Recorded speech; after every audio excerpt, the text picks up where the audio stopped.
This is part 6 of a 13-part series where Napoleon Hill will guide you through the principles of success that can transform your life. The video quality has been upscaled from its original format to provide better resolution. Subscribe to WizardVibe and like the video if you enjoyed it. This visit brings us to the 6th principle of success, without which the 5 principles I have given you previously would be useless. It is the principle of self-discipline. Self-discipline, as I am presenting it to you here, has reference not only to your mastery of negative habits, which stand in the way of your success, but more particularly to your development and enforcement of the positive habits you will need in order to avail yourself of the 6 assets you brought over with you in that sealed envelope I mentioned in our first visit. Now let me give you a list of the more important things over which you will have to exercise self-discipline before you can embrace and use the great master key to riches. 1, you will have to gain mastery over your tongue by acquiring the habit of thinking first and then speaking after you are sure that what you say will benefit you and not injure others. A loose tongue often is one's greatest liability. 2, you will have to exercise self-discipline in mastering the common tendency to strike back at those at whom you have a cause, real or imaginary, for a grievance. You must remember that everything you do to or for another, you do to or for yourself, because your every thought and every act which benefits or injures another person comes back to you in kind, greatly multiplied. So, if you feel that you must slander another person, do not speak it, but write it. Write it in the sands near the water's edge, then move away from it until the tides have flown. 3, you will have to exercise self-discipline over all of your emotions, particularly your emotions of love, hate, fear, and sex. These are the big 4 of your emotions, and they can make you or break you according to the extent of discipline you exercise over them.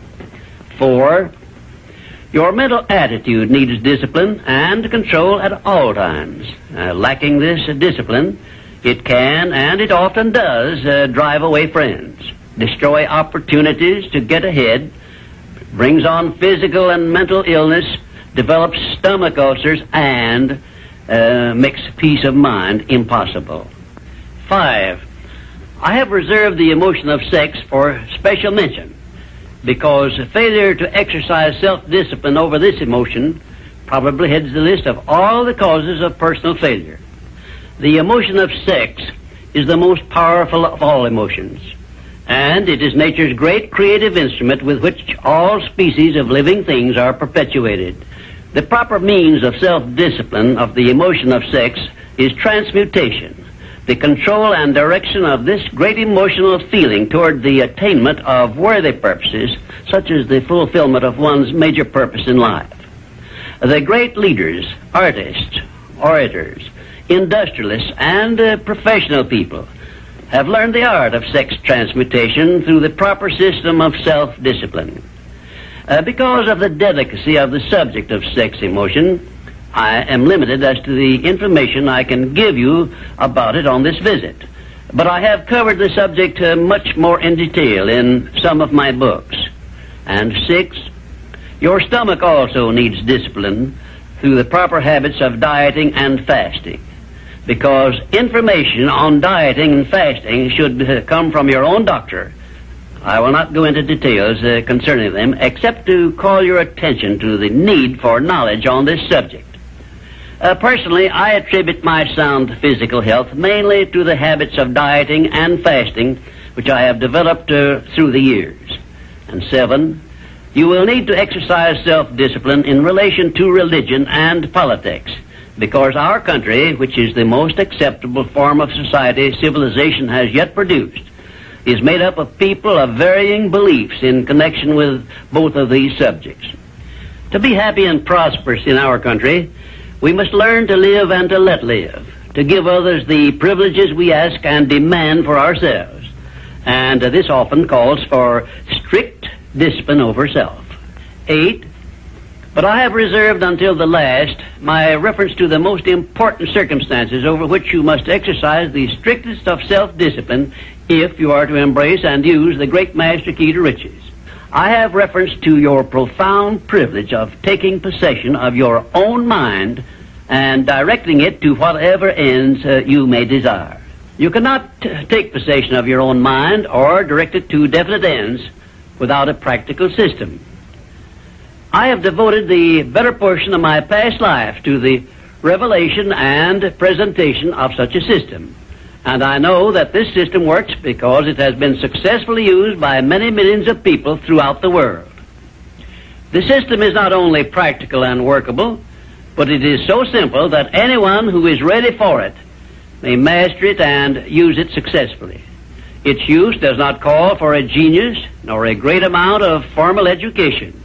It calls only for a will to take possession of one's own mind and a definite purpose to which the mind is to be directed. Self-discipline by Thomas A. Edison made him the world's greatest inventor, who revealed to mankind during the first half of the 20th century more of nature's secrets than had been uncovered during the entire previous history of civilization.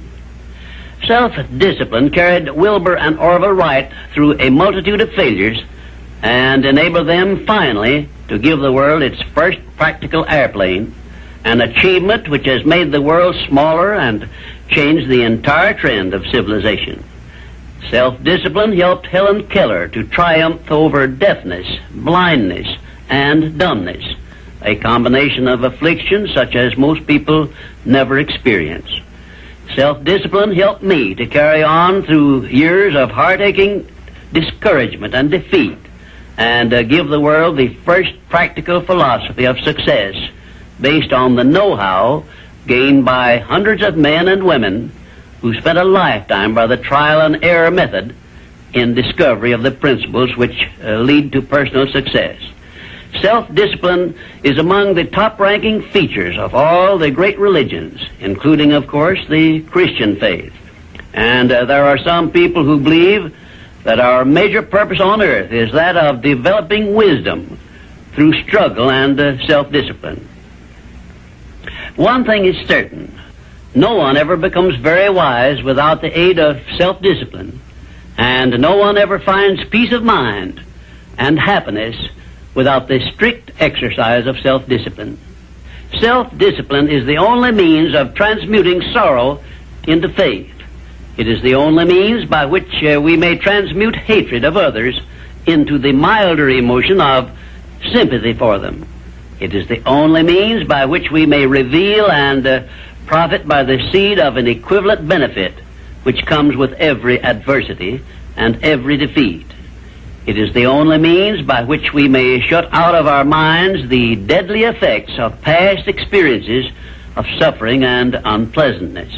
And it is the means by which we may discover that other self we carry around with us, that self which has great capacity for belief and does not become influenced by failure and defeat. Self-discipline can give us freedom from the fear of death, the most difficult to master of all of our fears. It can free us from the disease of hypochondria, the fear of imaginary illness with which so many people suffer and sometimes die. Self-discipline is the means by which we may think our own thoughts, live our own lives as we wish to live them, and remain forever free from the evils of fears and limitations which we have inherited from the dark ages before the dawn of civilization. The Creator never gives one an asset or benefit without passing along with it the means by which it may be embraced and used. Self-discipline, therefore, is the means by which the Creator provided us with a method of embracing and using the only thing over which we have unchallengeable control, the power of our own thoughts.